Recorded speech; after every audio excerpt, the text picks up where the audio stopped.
നമസ്തേ. ഇന്നത്തെ വീഡിയോയിൽ ഞാൻ കുട്ടികൾ പഠിത്തത്തിന് പിറകോട്ട് വരാനുള്ള കാരണങ്ങളും അതിനെ നമുക്ക് എങ്ങനെ പരിഹരിക്കാൻ പറ്റും എന്നുള്ളതാണ് ഞാൻ നിങ്ങളുമായിട്ട് ഷെയർ ചെയ്യാൻ പോകുന്നത്. കുട്ടികൾ പഠിത്തത്തിന് പിറകോട്ട് വരാനുള്ള കാരണങ്ങൾ നമുക്ക് രണ്ട് രീതിയിൽ കാറ്റഗറൈസ് ചെയ്യാം. ഒന്ന് എൻവയൺമെൻറ്റ്, രണ്ടാമത്തത് കോഗ്നിറ്റീവ് ഫങ്ഷൻസ്. ഇന്നത്തെ വീഡിയോയിൽ നമ്മൾ എൻവയൺമെൻറ്റിനെ കുറിച്ചാണ് ഞാൻ നിങ്ങളുമായിട്ട് ഷെയർ ചെയ്യുന്നത്. ഈ കാറ്റഗറിയിൽ വരുന്ന കുട്ടികൾ, എൻവയൺമെൻറ്റ് കാറ്റഗറിയിൽ വരുന്ന കുട്ടികൾ ഒരു സ്പെഷ്യൽ നീഡ്സ് ഉള്ള കുട്ടികളൊന്നും ആവണമെന്നില്ല. Even A normal child under certain circumstances ഈ ഒരു കാറ്റഗറിയിൽ വരാം, പഠിത്തത്തിന് ഒരു ലാഗ് വരാം. അപ്പം ഈ സിറ്റുവേഷൻസ് എന്തൊക്കെയാണ് എന്ന് നമുക്ക് വൺ ബൈ വൺ ആയിട്ട് നമുക്ക് നോക്കാം. First, poor attendance in class. ചിലപ്പം ഫോർ സം റീസൺ കുട്ടിക്ക് ഒരു പർട്ടിക്കുലർ അക്കാഡമിക് ഇയറിൽ ഫുൾ അറ്റൻഡൻസ് ഒരു 1.5 months ചിലപ്പോൾ ഫോർ സം റീസൺ കുട്ടിക്ക് സ്കൂളിൽ പോകാൻ പറ്റാത്ത ഒരു സിറ്റുവേഷൻ വന്നെന്ന് വെച്ചു. അപ്പോൾ ഒരു ലോങ് ഗ്യാപ്പ് കഴിഞ്ഞിട്ട് കുട്ടി സ്കൂളിൽ പോകുമ്പോഴത്തേക്ക് ടീച്ചേഴ്സ് പറയുന്ന കാര്യങ്ങളൊന്നും കുട്ടിക്ക് മനസ്സിലാവത്തില്ല. സോ ഓട്ടോമാറ്റിക്കലി കുട്ടിയുടെ ഇൻട്രസ്റ്റ് ടുവേർഡ്സ് സ്റ്റഡീസും ഒരു മോട്ടിവേഷനും ഒക്കെ കുറയും. അപ്പോൾ ആ ഇയർ ആ പർട്ടിക്കുലർ ക്ലാസ്സിലുള്ള കണ്ടൻറ്റും കാര്യങ്ങളൊന്നും ചിലപ്പം കുട്ടി പഠിച്ചെന്നിരിക്കത്തില്ല. അങ്ങനത്തെ ഒരു സിറ്റുവേഷനിൽ ഒരു ലാഗ് വരാനുള്ള പോസിബിലിറ്റീസ് ഉണ്ട്. Second, change in medium of instruction. ഈ ഒരു കാറ്റഗറിയിൽ വരുന്ന കുട്ടികൾ മിക്കവാറും ട്രാൻസ്ഫറബിൾ ജോബ്സ് ഉള്ള പേരൻസിൻ്റെ കുട്ടികളായിരിക്കും. ഫോർ എക്സാമ്പിൾ, ഇപ്പോൾ ഒരു കുട്ടി കേരളത്തിലാണ് പഠിക്കുന്നത്. അപ്പോൾ കേരളത്തിലെ സ്കൂൾസിലാവുമ്പോഴത്തേക്ക് ഓട്ടോമാറ്റിക്കലി മലയാളവും ഇംഗ്ലീഷും ആയിരിക്കും മീഡിയം ഓഫ് ഇൻസ്ട്രക്ഷൻ. പക്ഷേ ആ കുട്ടി നോർത്തിലോട്ട് പോകുമ്പോഴത്തേക്കും അവിടെ ഹിന്ദിയും ഇംഗ്ലീഷുമായിരിക്കും മീഡിയം ഓഫ് ഇൻസ്ട്രക്ഷൻ. അപ്പം ആ ഒരു സിറ്റുവേഷനിൽ ടീച്ചേഴ്സ് ക്ലാസ്സിൽ എന്ത് പറയണമെന്ന് ചിലപ്പോൾ ഈ കുട്ടിക്ക് മനസ്സിലാവത്തില്ലായിരിക്കാം. അങ്ങനെ ക്ലാസ്സിൽ കാര്യങ്ങൾ മനസ്സിലാവാത്തൊരു സിറ്റുവേഷനിൽ ഒരു ലാഗ് വരാനുള്ള പോസിബിലിറ്റീസ് ഉണ്ട്. Third, change in syllabus. ചിലപ്പം ICSE-ന്ന് CBSE-യിലോട്ട് അല്ലെങ്കിൽ CBSE-ന്ന് ICSE-യിലോട്ട് അങ്ങനെ എന്തെങ്കിലും ചേഞ്ച് ഇൻ സിലബസ് വന്നാൽ പഠിത്തത്തിന് പിറകോട്ട് വരാനുള്ള ചാൻസസ് ഉണ്ട്. Fourth, wrong method of teaching.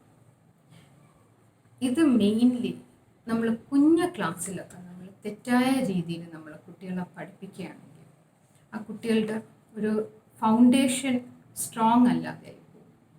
അപ്പം അങ്ങനെ നമ്മൾ കുട്ടികളെ പഠിപ്പിക്കുമ്പോഴത്തേക്കും കുട്ടിക്കൊരു ഇൻഡിപെൻഡൻറ്റ് ലേണർ ആവാൻ അങ്ങോട്ട് പോകുമ്പോൾ ഒരു 6th 7th ഒക്കെ പോകുമ്പോഴും കുട്ടിക്കൊരു ഇൻഡിപെൻഡൻറ്റ് ലേണർ ആവാൻ പറ്റത്തില്ല. തനിയെ സെൽഫ് സ്റ്റഡീസ് കുട്ടിക്ക് പറ്റാതെ ആവും.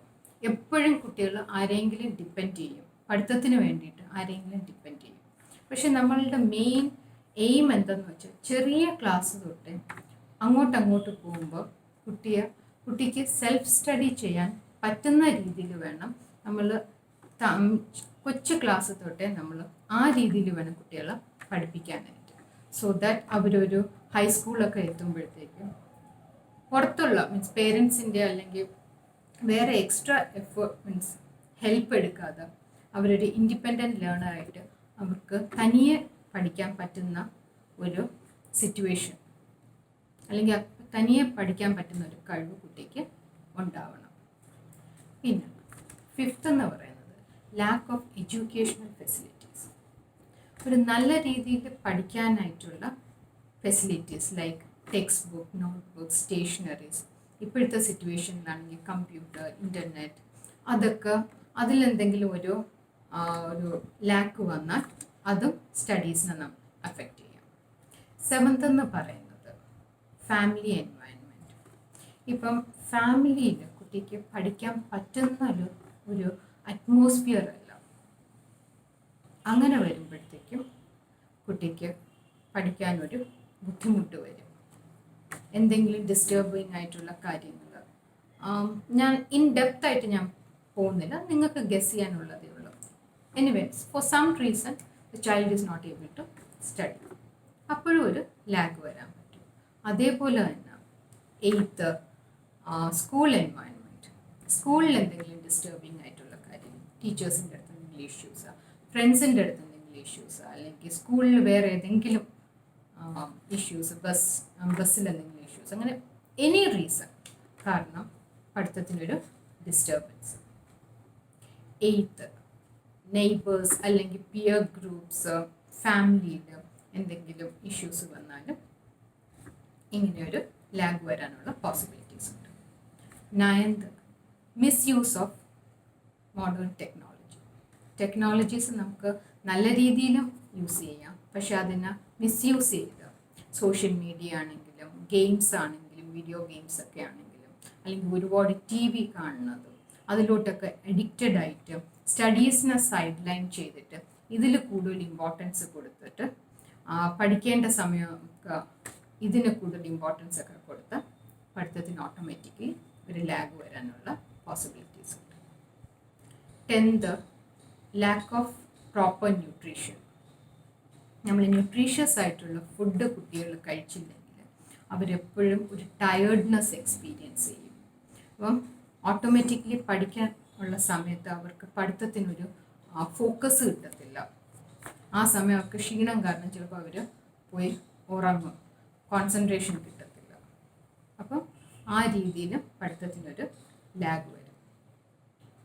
ഇനി ഇതിനെ നമുക്ക് എങ്ങനെ ഓവർകം ചെയ്യാം? അപ്പോൾ അതിന് വേണ്ടിയിട്ട് ഞാനൊരു എക്സാമ്പിൾ നിങ്ങളടുത്ത് പറയാം. നമുക്ക് ആദ്യത്തെ എക്സാമ്പിൾ തന്നെ എടുക്കാം. Poor attendance in class. Suppose ഒരു കുട്ടി ഫസ്റ്റ് സ്റ്റാൻഡേർഡിൽ ഫോർ സം റീസൺ ഒരു 1.5 months ആ കുട്ടിക്ക് സ്കൂളിൽ പോകാൻ പറ്റിയില്ല. അപ്പോൾ ഒരു ഗ്യാപ്പ് കഴിഞ്ഞിട്ട് സ്കൂളിൽ പോകുമ്പോഴത്തേക്ക് കാര്യങ്ങളൊന്നും മനസ്സിലാവുന്നില്ല. ഫസ്റ്റ് സ്റ്റാൻഡേർഡിൽ പഠിക്കേണ്ട ഇപ്പോൾ ലാംഗ്വേജ് ആണെങ്കിൽ ഫസ്റ്റ് സ്റ്റാൻഡേർഡിലുള്ള റീഡിങ്, റൈറ്റിംഗ്, കോംപ്രിഹെൻഷൻ, ആ ടെക്സ്റ്റിലുള്ള കാര്യങ്ങൾ, സയൻസും മാത്സും ഒക്കെ എടുക്കേണ്ടി ലൈക്ക് EVS ഒക്കെ എടുക്കുകയാണെങ്കിൽ അതിലുള്ള കണ്ടൻറ്റും കോൺസെപ്റ്റ്സും ഒന്നും ഫസ്റ്റ് സ്റ്റാൻഡേർഡിൽ കിട്ടിയില്ല എന്ന് വെച്ചു. ഒരു 60% കുട്ടി പഠിച്ചിട്ടുള്ളൂ. ആ 60% വെച്ചിട്ട് സെക്കൻഡ് സ്റ്റാൻഡേർഡിലോട്ട് പോയി. ഈ സെക്കൻഡ് സ്റ്റാൻഡേർഡ് എന്ന് പറയുന്നത് ഫസ്റ്റ് സ്റ്റാൻഡേർഡിലെ കണ്ടൻറ്റിൻ്റെ ബേസ് വെച്ചിട്ട് അതിൻ്റെ പുറത്താണ് സെക്കൻഡ് സ്റ്റാൻഡേർഡ് വരുന്നത്. ദാറ്റ് മീൻസ് ഫസ്റ്റ് സ്റ്റാൻഡേർഡിൻ്റെ കണ്ടൻറ്റ് കുറച്ചും കൂടെ എക്സ്ട്രാ കാണും, കുറച്ചും കൂടെ ഇലാബറേറ്റ് ആവും. അതാണ് സെക്കൻഡ് സ്റ്റാൻഡേർഡ് എന്ന് പറയുന്നത്. സോ ഫസ്റ്റ് സ്റ്റാൻഡേർഡിലെ കണ്ടൻറ്റ് പ്രോപ്പറായിട്ട് കുട്ടിക്ക് കിട്ടിയിട്ടില്ലെങ്കിൽ സെക്കൻഡ് സ്റ്റാൻഡേർഡിലെ കണ്ടൻറ്റ് പഠിക്കാൻ ഓട്ടോമാറ്റിക്കലി ബുദ്ധിമുട്ടായിരിക്കും. അപ്പം സെക്കൻഡ് സ്റ്റാൻഡേർഡിലെ കണ്ടൻറ്റും കംപ്ലീറ്റ് ആയിട്ട് നല്ല രീതിയിൽ ഒരു സ്ട്രോങ് ഫൗണ്ടേഷൻ വരുന്ന രീതിയിൽ കുട്ടിക്ക് കിട്ടത്തില്ല. അപ്പം ഫസ്റ്റ് സ്റ്റാൻഡേർഡ് തൊട്ട് ഒരു ബാക്ക്ലോഗ് സ്റ്റാർട്ട് ചെയ്യുകയാണ്. അപ്പം ഈ ഒരു ബാക്ക്ലോഗ് വെച്ചിട്ടായിരിക്കും കുട്ടി third standard, fourth standard, fifth സ്റ്റാൻഡേർഡൊക്കെ ഇങ്ങനെ പഠിച്ച് പോകുന്നത്. ഒരു 5th 6th ഒക്കെ ആകുമ്പോഴത്തേക്ക് കുട്ടിക്ക് ക്ലാസ്സിൽ പറയുന്ന ഒന്നും മനസ്സിലാവുന്നില്ല. അപ്പോൾ ഓട്ടോമാറ്റിക്കലി എക്സാംസിനൊക്കെ പുവർ മാർക്സ് ആയിരിക്കും, പെർഫോമൻസ് പുവർ ആയിരിക്കും. അപ്പോൾ ആ സിറ്റുവേഷനിൽ എന്ത് ചെയ്യും? ടീച്ചേഴ്സ് പേരൻസിനെ വിളിച്ചിട്ട് കൺസേൺസ് പറയും. അപ്പോൾ പേരൻസ് എന്ത് ചെയ്യും? വീട്ടിലൊരു 2-3 എക്സ്ട്രാ ട്യൂഷൻസ് അങ്ങനെ വയ്ക്കും, 2-3 എക്സ്ട്രാ ട്യൂഷൻസ് വയ്ക്കും. പേരൻസ് സ്വന്തമായിട്ട് കുട്ടിക്ക് ഒരുപാട് എഫേർട്ട് ഇട്ട് പേരൻസ് പഠിപ്പിക്കും. അപ്പോൾ ഈ ഒരു സിറ്റുവേഷൻ എങ്ങനെയായിരിക്കും? സ്കൂളിൽ ടീച്ചേഴ്സ് പഠിപ്പിക്കുന്നുണ്ട്, പേരൻസ് വീട്ടിൽ നല്ല ഇൻട്രസ്റ്റ് എടുക്കുന്നുണ്ട്, ട്യൂഷൻ ടീച്ചേഴ്സ് വേണമെങ്കിൽ ട്യൂഷൻ ടീച്ചേഴ്സും ഉണ്ട്, ഇതെല്ലാവരും പഠിപ്പിക്കുകയാണ്. എന്നിട്ടും കുട്ടി എക്സാം എഴുതുമ്പോഴത്തേക്ക് മാർക്സ് കുറവായിരിക്കും. അപ്പോൾ ഇവിടെ എന്താണ് സംഭവിക്കുന്നത്? ടീച്ചേഴ്സ് സ്കൂളിൽ പഠിപ്പിക്കുന്നുണ്ട്, വീട്ടിൽ പേരൻസ് നല്ലോണം പഠിപ്പിക്കുന്നുണ്ട്, ട്യൂഷൻ ടീച്ചേഴ്സ് നല്ലോണം പഠിപ്പിക്കുന്നുണ്ട്. എല്ലാവരും പഠിപ്പിച്ചിട്ട് എക്സാം വരുമ്പോൾ കുട്ടി പെർഫോം ചെയ്യുമ്പോഴത്തേക്ക്, എക്സാം എഴുതുമ്പോഴത്തേക്ക് മാർക്സ് പുവറാണ്. അപ്പോൾ പേരൻസ് വിചാരിക്കും ഇനി ഞങ്ങൾ എന്ത് ചെയ്യണം? ബിക്കോസ് പേരൻസിൻ്റെ സൈഡിൽ നിന്ന് നല്ല എഫേർട്ട് ഇട്ടിട്ടുണ്ട്, എന്നാലും ഔട്ട്കം നല്ലതല്ല. ഔട്ട്കം പുവറാണ്, മാർക്സ് പുവറാണ്, ഔട്ട്കം പുവറാണ്. അപ്പോൾ ആക്ച്വലി ഇവിടെ സംഭവിക്കുന്നത് എന്താണെന്ന് വെച്ചാൽ, സ്കൂളിലാണെങ്കിലും വീട്ടിലാണെങ്കിലും ട്യൂഷൻ ക്ലാസ്സിലാണെങ്കിലും നിങ്ങൾ എല്ലാവരും പഠിപ്പിക്കുന്ന കണ്ടൻറ് എന്താണ്? 5th സ്റ്റാൻഡേർഡിലെ കണ്ടൻറ്റാണ് നിങ്ങൾ പഠിപ്പിക്കുന്നത്. പക്ഷേ ആക്ച്വലി കുട്ടിയുടെ ഇഷ്യൂ എന്താണ്? ഈ 1st സ്റ്റാൻഡേർഡ് തൊട്ട് 5th സ്റ്റാൻഡേർഡ് വരെയുള്ള ബാക്ക്ലോഗാണ് കുട്ടിയുടെ ഇഷ്യൂ. അപ്പോൾ ഈ ബാക്ക്ലോഗാണ് നമ്മൾ കവറപ്പ് ചെയ്ത് കുട്ടിക്ക് കൊടുക്കേണ്ടത്. നിങ്ങൾ ജസ്റ്റ് ഒന്ന് ആലോചിച്ച് നോക്കൂ. ഒരു 1st സ്റ്റാൻഡേർഡിൽ ഇരിക്കുന്ന കുട്ടിയെ നമ്മൾ ഒരു 5th സ്റ്റാൻഡേർഡിൽ ഫോർ 1 month ഇരുത്തി 5th സ്റ്റാൻഡേർഡിലെ ടീച്ചേഴ്സ് ആ കുട്ടിയെ പഠിപ്പിച്ചിട്ട് ഒരു എക്സാം എഴുതിപ്പിച്ചാൽ 1st സ്റ്റാൻഡേർഡിലെ കുട്ടിക്ക് പെർഫോം ചെയ്യാൻ പറ്റുമോ? അതേപോലെയാണ് ഈ കുട്ടികൾ. ഏജ് വൈസ് ഈ കുട്ടികൾ 5th സ്റ്റാൻഡേർഡിൽ ഇരിക്കാനുള്ള ഏജ് അപ്രോപ്രിയേറ്റ് ആയിരിക്കും. പക്ഷേ ഈ കുട്ടിയുടെ ആക്ച്വൽ പൊട്ടൻഷ്യൽ 1st സ്റ്റാൻഡേർഡ് ലെവലിൽ കിടക്കുന്നതേ ഉള്ളൂ. ബാക്കിയെല്ലാം ഇങ്ങനെ ബാക്ക്ലോഗായിട്ട് കിടക്കുകയാണ്. അപ്പോൾ ഇവിടെ എന്താണ് ചെയ്യുന്നത്? നമ്മൾ ഈ ബാക്ക്ലോഗാണ് കവറപ്പ് ചെയ്ത് കൊടുത്ത് കുട്ടീനെ ഗ്രേഡ് ലെവലിലോട്ട് ആക്കേണ്ടത്.